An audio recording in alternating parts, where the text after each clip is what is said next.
A brincadeira não está no material, ela aparece na interação. Brincar e jogar não se dão sem o jogador.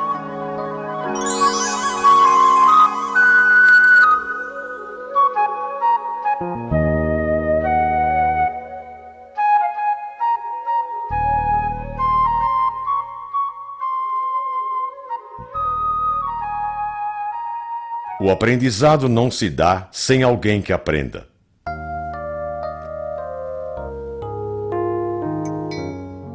A vida é um desafio constante, um aprendizado sem fim.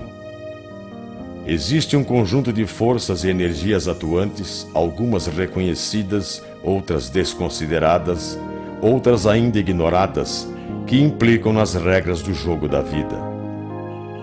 Passada a aprendizagem básica, as situações proporcionadas pela vida não precisam ser simplesmente aceitas. A pessoa é capaz de atuar sobre a natureza e alterá-la, mudar seu caminho ou seu modo de caminhar e ir além da simples perspectiva de se moldar. Poderíamos representar simbolicamente a vida como um rio. Nesse rio, uma madeira, por exemplo, não controla seu destino. Pode ser carregada pela correnteza ou se enganchar em algo. Ele representa uma pessoa que não é consciente, que não controla o seu destino.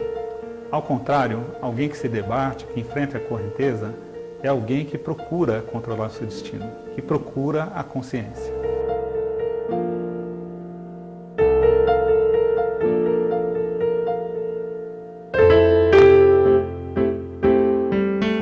Na nossa sociedade, ir à escola é um processo muito significativo.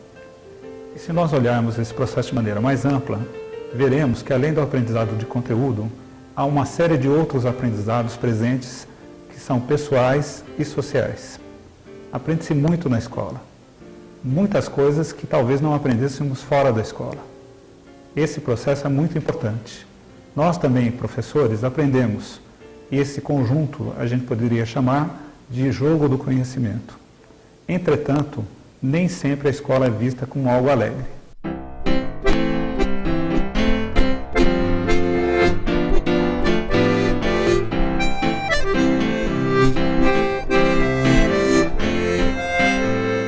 Em particular, a física é vista na escola com muita temeridade e às vezes sem nenhuma alegria.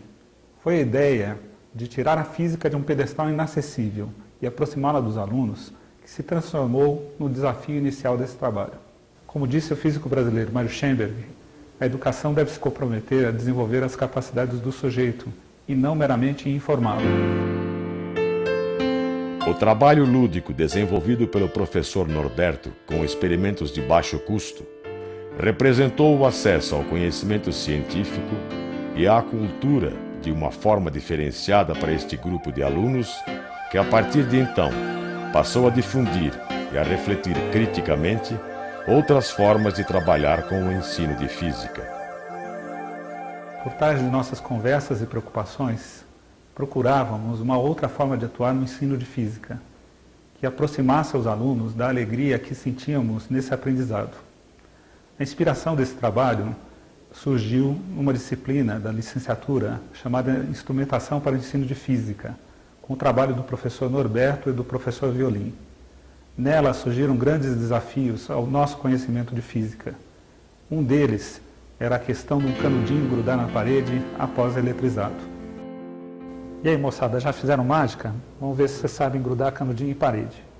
Tenta aí.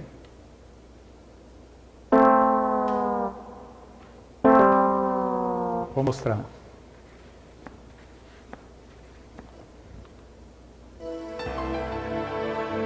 Mas o espanto não foi só meu. Eu e meus colegas nos perguntávamos. Tínhamos conhecimentos tão complexos de física e matemática, no entanto, um canudinho, grudado na parede, era capaz de nos desestruturar a ponto de não conseguir fazer a explicação completa. Foi a partir de experimentos como estes que eu e alguns colegas, no Instituto de Física, nos reunimos num trabalho com o professor Norberto. O trabalho do professor Norberto, com materiais de baixo custo e experimentos, ampliou minha visão em tornar o ensino de física interessante e desafiador. E aí surgiu o lúdico em nosso grupo de estudo. E para mim, os experimentos deixaram de ser apenas experimentos e passaram a ser brinquedos e jogos.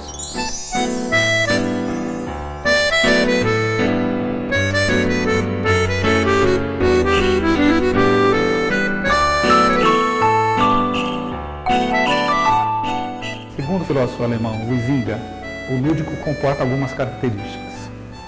É uma atividade livre e voluntária, não é possível obrigar alguém a jogar. Sempre há regras, e regras livremente consentidas. Absorve o jogador de maneira intensa e total. Não há um interesse material envolvido. Tem tempo e espaços definidos. É uma atividade passível de repetição. Nele, há ordem e cria-se ordem. Em geral, há uma incerteza e um acaso envolvido no jogo. E com eles, tensão e estética. E o Huizinga conclui que a atividade lúdica existe em outras atividades culturais da humanidade. Essas características lúdicas aparecem em diferentes jogos e brinquedos. Há um prazer lúdico, mas isso não quer dizer que no jogo e no brinquedo exista somente alegria. Neles, os sujeitos envolvidos, inclusive a torcida, enfrentam dificuldades de maneira livre, voluntária e com muita seriedade.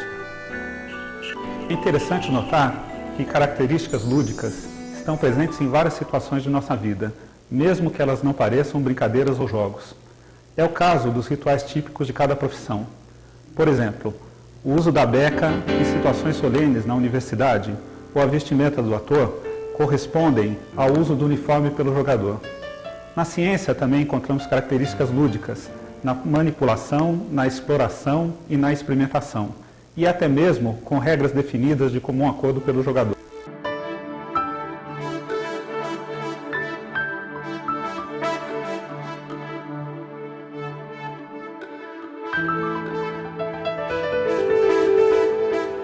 Conversando sobre o lúdico ensino, é importante fazer duas restrições. Uma delas é o jogo como vício, como busca de compensação. A outra é o lúdico como fetiche da sociedade de consumo, em que o valor do brinquedo é mais importante do que a sua ludicidade. No nosso caso, não queremos ver essas duas características associadas ao ensino de física. Nem toda ludicidade significa aprendizagem, e nem toda aprendizagem precisa ser lúdica. O importante no nosso caso é que a aprendizagem não exclui a ludicidade e nem vice-versa.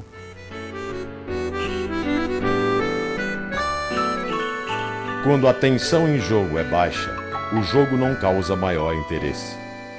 Quando a tensão é forte, ele se torna quente e envolvente. Se a pessoa não se sentir desafiada, não desperta o interesse e a curiosidade.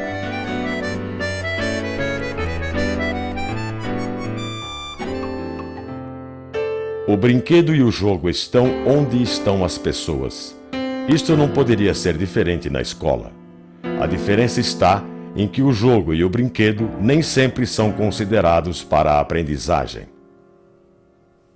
O ensino tem assumido, principalmente no nível médio, apenas um caráter barato de aparente preparador para a realização de exames, como o Enem e os vestibulares. Tal ensino engana o aluno, dando-lhe a impressão de que memorização e cópia em caderno preparam para alguma realização. Como resultado, o que poderia ser uma experiência intelectual estimulante passa a ser um processo doloroso, que chega até a causar aversão. Não ter oportunidade de variar uma receita é desagradável até na cozinha. O problema está, basicamente, nas imposições da escola. Nem sempre as aulas desafiam os alunos, e assim eles vão se tornando indiferentes ao processo de ensino. Ao contrário, Quando curiosos, tornam-se interessados e a situação muda de figura. É preciso, portanto, mudar a perspectiva de como professores e alunos jogam o jogo do conhecimento.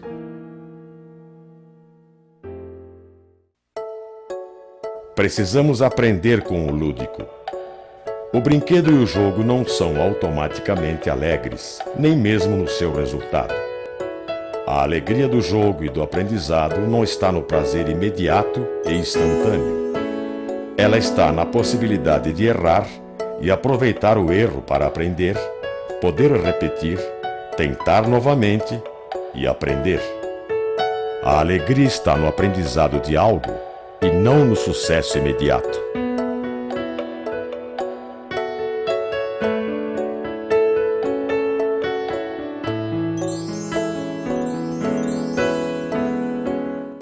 Como disse o educador brasileiro Paulo Freire, uma das grandes, se não a maior tragédia do homem moderno está em que é hoje dominado pela força dos mitos e comandado pela publicidade organizada, ideológica ou não. E por isso vem renunciando, sem o saber, à sua capacidade de decidir. Vem sendo expulso da órbita das decisões. Já não é mais sujeito. Rebaixa-se a puro objeto. Coisifica-se.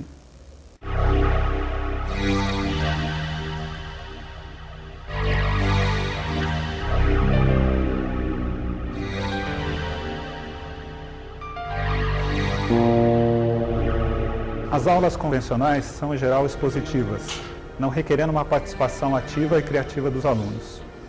Esses momentos se revelam enfadonhos e desagradáveis para a maioria.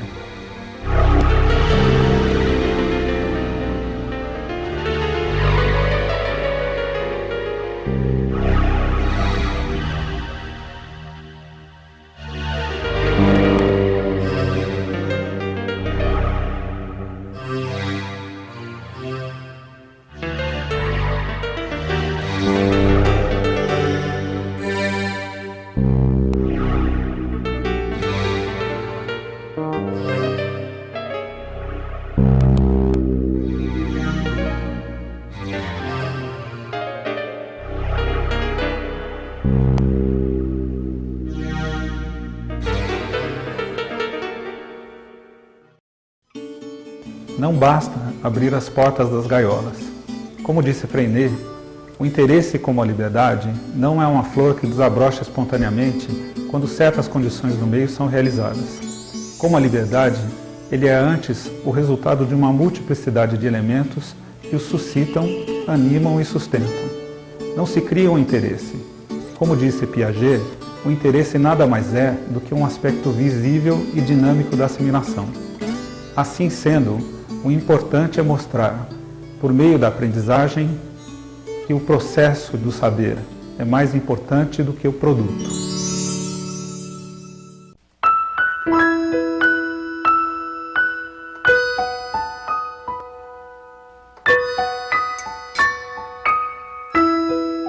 O brinquedo e o jogo são fontes naturais de atração.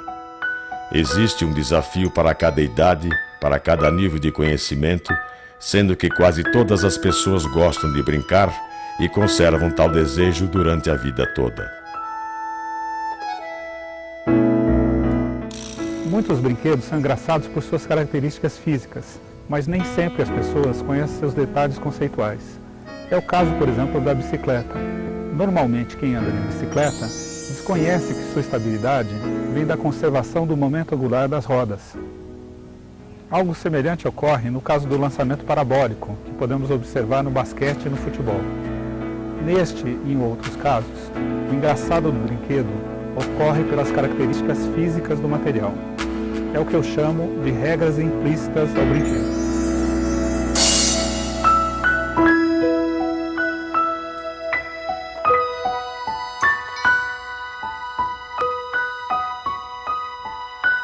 Há situações em que as características físicas aparecem nas regras do jogo ou do uso do brinquedo. É o caso, por exemplo, das dimensões do jogo no caso do futebol. Ao realizar montagens e brincadeiras com os alunos, desejamos ampliar o repertório de conhecimento deles e não apenas fazê-los decorar explicações. Não é possível construir todas as coisas que se pretende ensinar. Por exemplo, não é possível construir um aparelho de televisão. Mas se houver algo da televisão que possa ser montado pelo aprendiz, com certeza ele terá acesso a informações que não possuía antes apenas como usuário. O que diferencia a balança industrializada da balança de arame? Na balança de arame é possível ao aprendiz construir e inventar algo. Ela é mais rica em possibilidades de ensino. Neste caso, o material de baixo custo é um elemento essencial. Mas não basta trabalhar com material de baixo custo. Não é o material apenas que define uma postura transformadora no ensino. Pode-se fazer um laboratório tradicional com este mesmo material construído. Além dele, é necessária uma postura lúdica para esse jogo do conhecimento.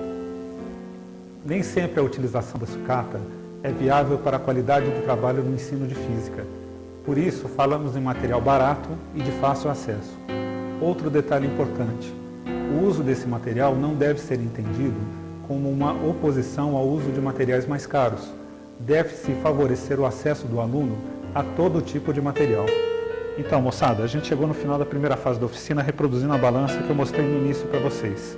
Algumas adaptações, mas outras adaptações poderiam ser feitas. Então, vamos tentar fazer agora. Que outros materiais a gente poderia estar utilizando? Madeira, podemos usar madeira. Uma régua. Isso, então, madeira, régua. Então, vamos tentar fazer. Quem de vocês se prontifica, está procurando material? Então, tá bom. Pode estar indo lá. Enquanto isso, a gente vai continuar o trabalho aqui dos grupos. Tá? Pois então, é simples? Não é simples. Requer persistência e determinação. E pode-se partir dos modelos que nós estamos mostrando e das ideias também que a gente está mostrando para vocês.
O ideal é que a escola tenha recursos para bancar a experiência e possa dar liberdade para os alunos inventarem.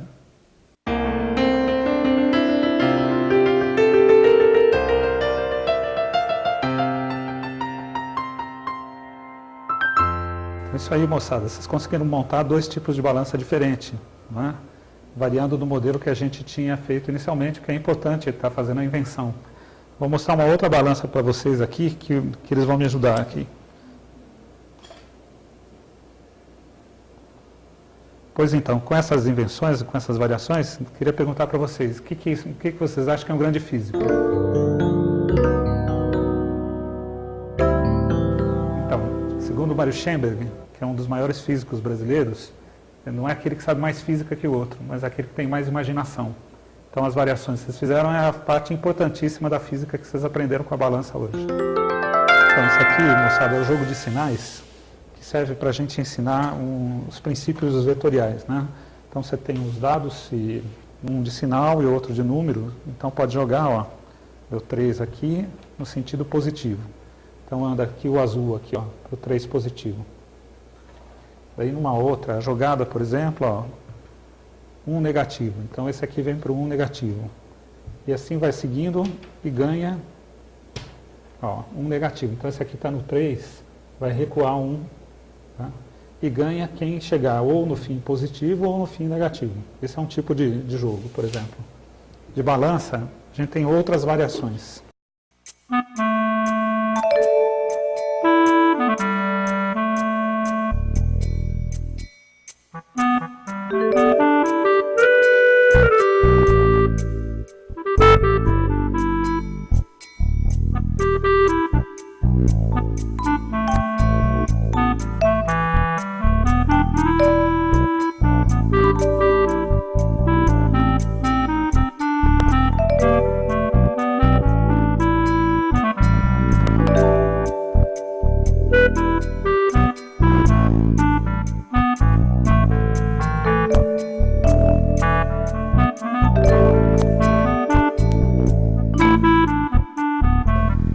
fica contente com a brincadeira é a pessoa e não o brinquedo.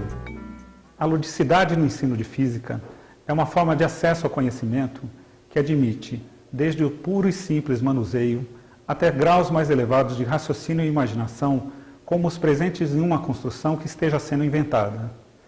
Não queremos reinventar algo que já existe, como o comportamento lúdico. Trata-se de transformar nossa forma de enxergar o brinquedo, o aprendizado e a realidade.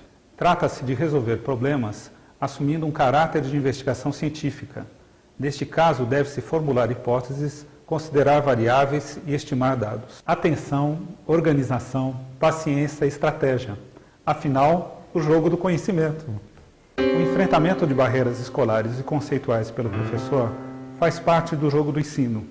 São os desafios que devemos enfrentar para fazer algo novo em nossa profissão. E barreiras devem ser enfrentadas, desde as dificuldades materiais, com a organização de oficinas e bibliotecas de experimentos, até as dificuldades conceituais, como a da linguagem matemática da física. A matemática precisa ser aprendida, pois faz parte do jogo do conhecimento, e ela não deve se tornar um obstáculo intransponível. Como disse o filósofo Huizinga, a existência do jogo é uma confirmação permanente da natureza supralógica da situação humana. Se os animais brincam, é porque são mais do que simples seres mecânicos. Se nós brincamos e jogamos e temos consciência disso, é porque somos mais do que simples seres racionais, pois o jogo é irracional.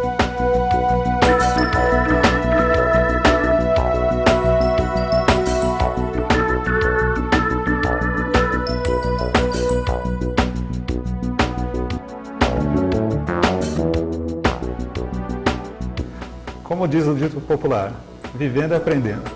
E eu completo agora para vocês. Vivendo e aprendendo a jogar, ou melhor ainda, jogando e aprendendo a viver.